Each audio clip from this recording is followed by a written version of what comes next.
ചിന്നു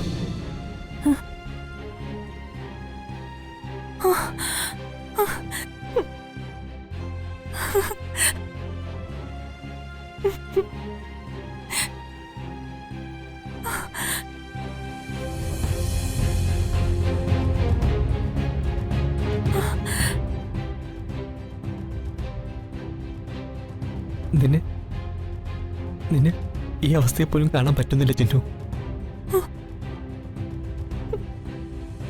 കോളേജിൽ വെച്ച് നീ തളർന്നു വീണപ്പോ നിനക്കെന്തെങ്കിലും സംഭവിക്കുമെന്നോർത്ത് എനിക്കൊരുപാട് പേടിയായിരുന്നു. എന്റെ മുന്നിൽ നിൽക്കുന്ന ആള് എന്റെ ജീവൻ കൈവിടാതെ പിടിക്കാനുള്ളപ്പോ ഞാൻ എന്തിനാ പേടിക്കുന്നത്?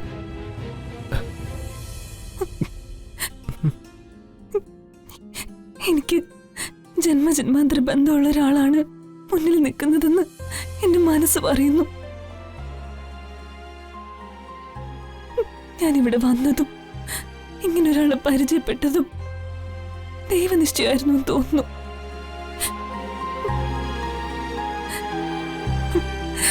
ഞാൻ ഏത് ജന്മത്തിൽ ചെയ്ത പുണ്യത്തിന്റെ ഫലമാണെന്ന് എനിക്കറിയില്ല.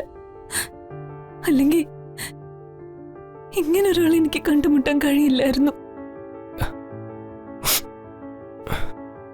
ചിന്നു, ഞാൻ നിന്റെ കണ്ണുനീര് കാണാനല്ല വന്നത്. എനിക്ക് കാണേണ്ടത് നിന്റെ മുഖത്ത് ചിരിയാ, നിന്റെ മുഖത്ത് സന്തോഷം. നിന്നോടൊപ്പം ഞാൻ എന്നും ഉണ്ടാവും ചിന്നു.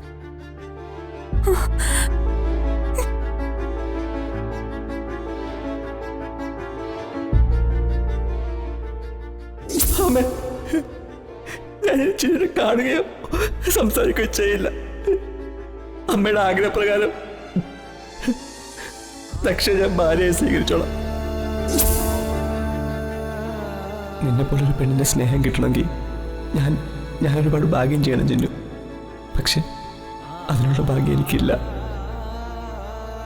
ഞാൻ അബോധാവസ്ഥയിൽ കിടന്നപ്പോ എന്നെ ഇഷ്ടമാണെന്ന് പറഞ്ഞതൊക്കെ ഞാൻ ശരിക്കും കേട്ടു.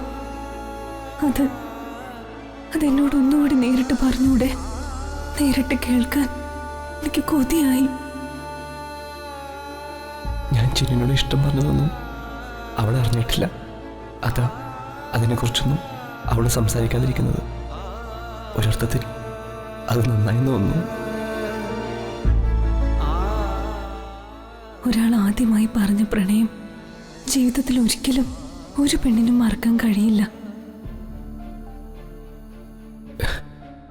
ദക്ഷയെ കല്യാണം കഴിക്കാമെന്നും ചിന്നുവിനെ മറക്കാമെന്നും ഞാൻ അമ്മയ്ക്ക് വാക്ക് കൊടുത്ത കാര്യം ഇപ്പൊ ചിന്നുവിനോട് പറഞ്ഞ